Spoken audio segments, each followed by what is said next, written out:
dengan dosa besar. Kubur non sebuah ko diazab karena tidak bersih buang air kecilnya. Tu basahnya inu bersih, inunya bu suci do pak ado. Nulai hubungan dengan orang lain tu. Inu pernah dibasuh-basuh, inu kan rugi orang lain tu.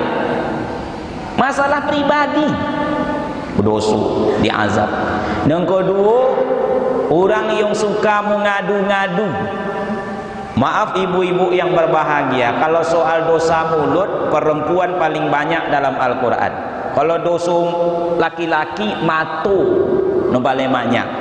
Kau jangan tu singgung apa-apa kami. Kalau betinung tu dosa matunya lain do. Kalau orang jantan ku ikuti kau pak. No boleh nampak nanti bodi wajib. Hati kau. Ibu-ibu kau kalau pandai ibu mansomata salima, siapa yang menutup mulutnya bu selamat. Abu Bakar bu dia ambil batu letak di atas lidah. Untuk apa tu Abu Bakar? Ganja. Menganyanya, maknya nganya berjalan dorong. Yang satu ini diazab kata Rasul suka mengadu-ngadu. Itu masih termasuk dosa kecil.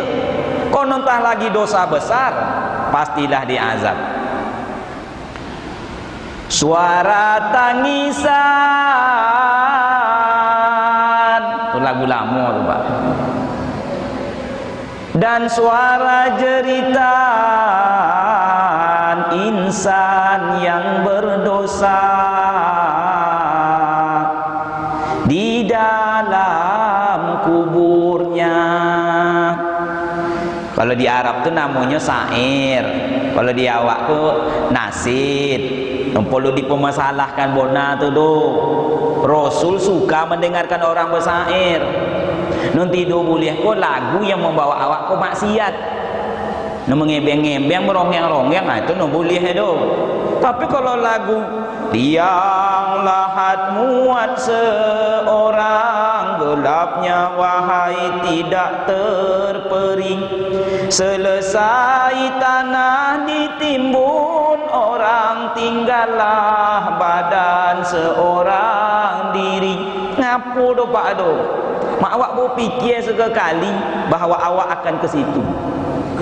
Tapi kalau lagu-lagu lain apa putar tu iya katanya lagu alamat palsu ngajo menyuruh awak berbohong namanya tu. Lagu yang nujoleh ujung pangkanya C D minor E minor K G K C lagi D minor. Itu hijau pak gilu awak dibuat. Azab kubur. Peliharalah dirimu dari azab kubur, pelihara dari dirimu dari azab kubur, pelihara dirimu dari azab kubur. Makin mampu seseorang membayangkan perkara yang gaib ke alam nyata ini, makin bersiap-siapnya menempuh yang gaib itu. Jadi supaya tu tanam di hati awak segera bertobat, awak harus sering-sering membayangkan azab. Karena seorang mukmin digerakkan oleh keyakinannya. Makanya Ali bin Abi Thalib mengatakan, bila engkau sedang dalam kesempitan, ingatlah sempitnya kubur, karena itu akan melapangkan kamu.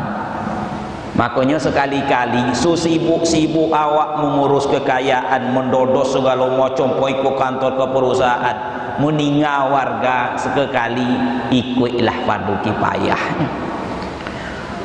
Memandi genyo pahalanya satu bukit Uhud, 7 kilo bukit Uhud itu pak. Panjang.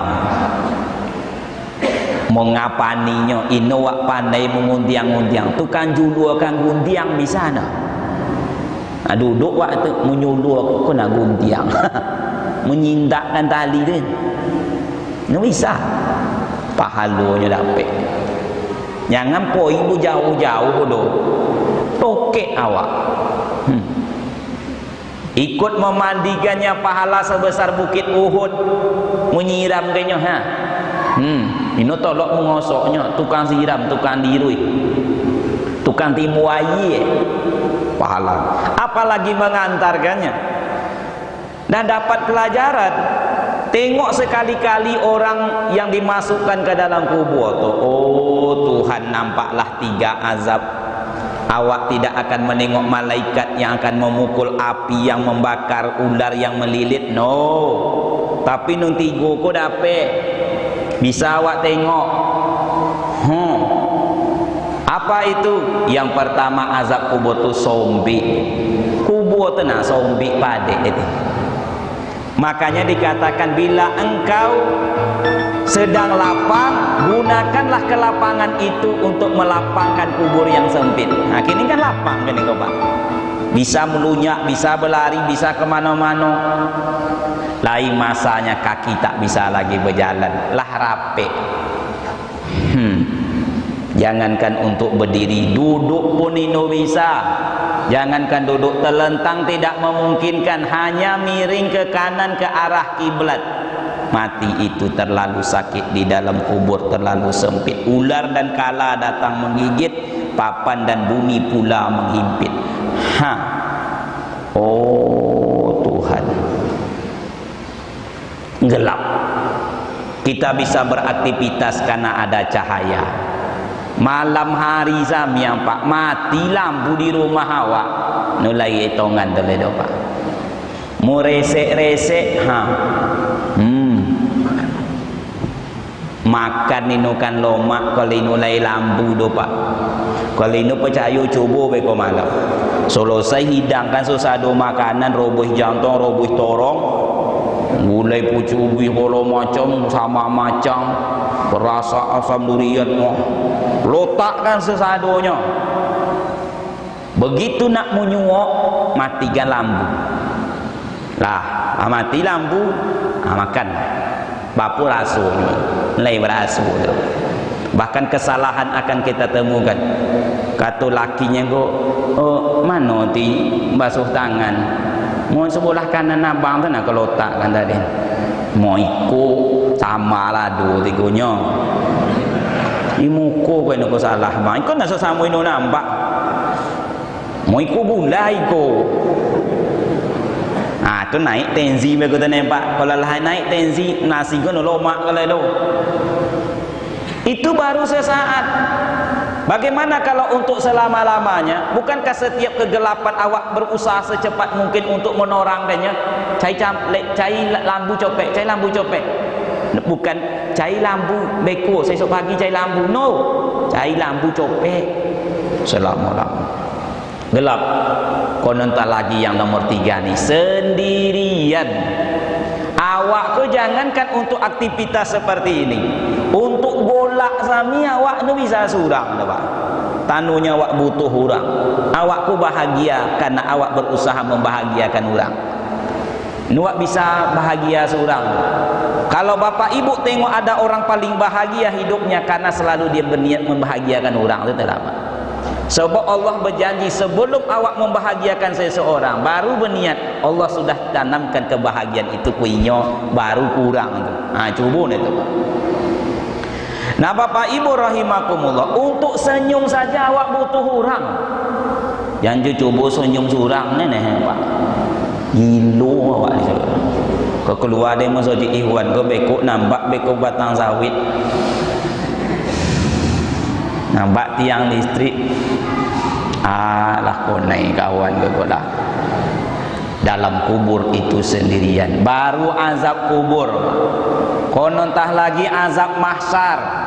Kalau hari ini bapak ibu awak berjalan bersama-sama menuju masjid, besok awak menghadap kepada mahsyar, nukan sesadunya berjalan kaki. Rasul mengatakan ada orang besok menomboh jalan tu dengan mukonya Pak. Mukonya ke tanah tertulunjek-lunjek. Bapu ti sakitnya. Orang yang membalik-balikkan ajaran tu. Orang semayang inyo-ino, orang puasa inyo-ino, orang berzakat inyo-ino, orang berzikir inyo-ino, tulunjek-lunjek. Orang kaki inyo kepala. Ada orang yang membawa bendera tertulis pendusta. Ada orang yang kepalanya manusia, badannya badan somoi. Siapa mereka itu? Orang yang besar dulu di dunia membesarkan dirinya, disonikan Allah di hadapan manusia di mahsyar. Ada orang yang tampil di hadapan Allah, inulai bumuku dopak tulang kami yang muku, nulai berdagiang. Siapa mereka itu? Nun suku memintu-mintu. Pokoknya gilo kamu mintu toroi.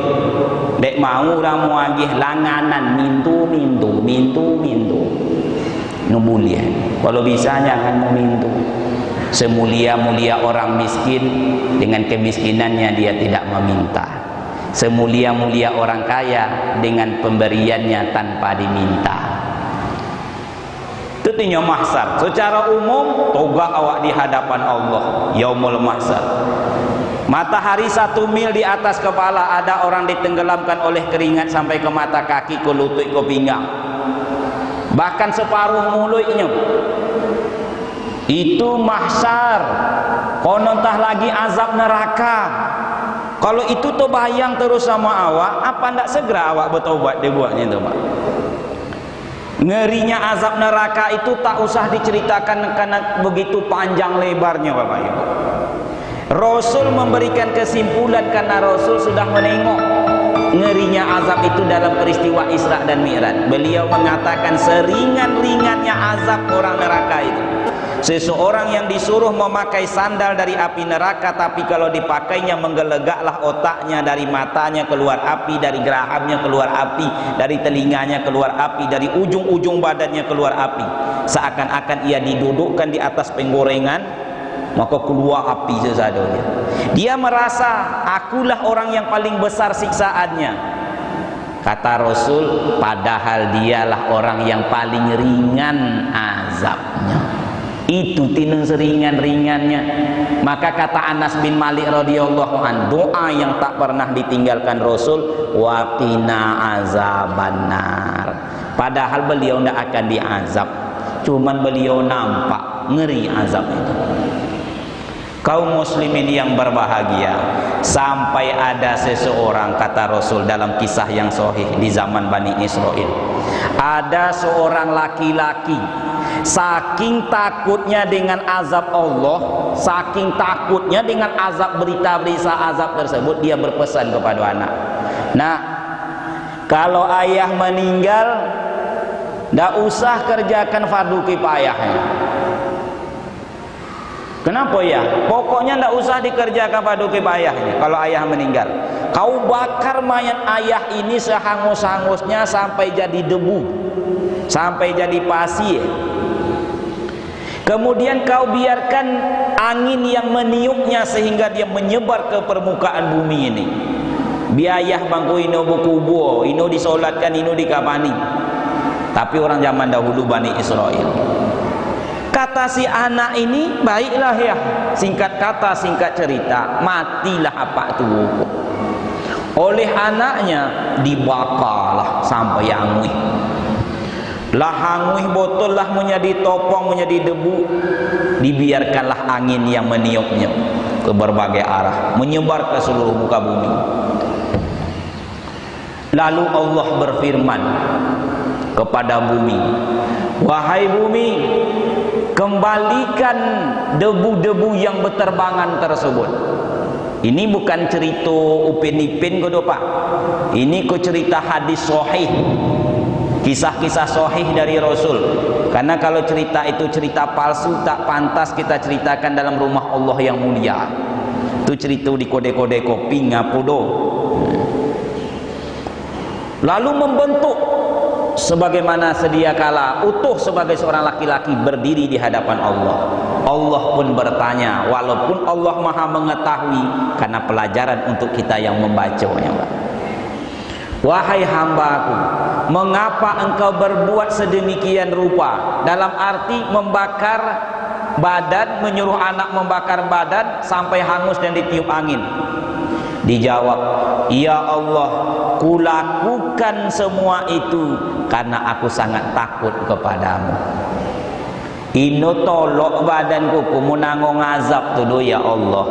Biarlah azab di dunia ku samiang, biarlah aku hancur. Yang penting tidak mendapat azab. Sehingga Abu Bakar mengatakan, alangkah indahnya kalau diriku ini menjadi seekor burung saja, tidak diadili oleh Allah. Ada sahabat mengatakan, alangkah baiknya kalau aku menjadi batu saja. Orang kafir mengatakan, ya laitani kuntu turoba, kalau sudah bentuk ikulah azab, kenapa wak ini jadi tanah samia potang, dilicak-licak ulama melantakkan di situ. Jadi kau lakukan itu karena takut. Iya ya Allah, karena aku sangat takut. Maksudnya takut dengan azab Allah, nyelah tahunya azabnya. Kalau demikian kata Allah, diampuni dosa-dosanya, dimaafkan semua kesalahannya. Waktu suruh Isra semayang awak dulu, semayang awak dulu, dikuat sambung balik. Demikian, assalamualaikum warahmatullahi wabarakatuh.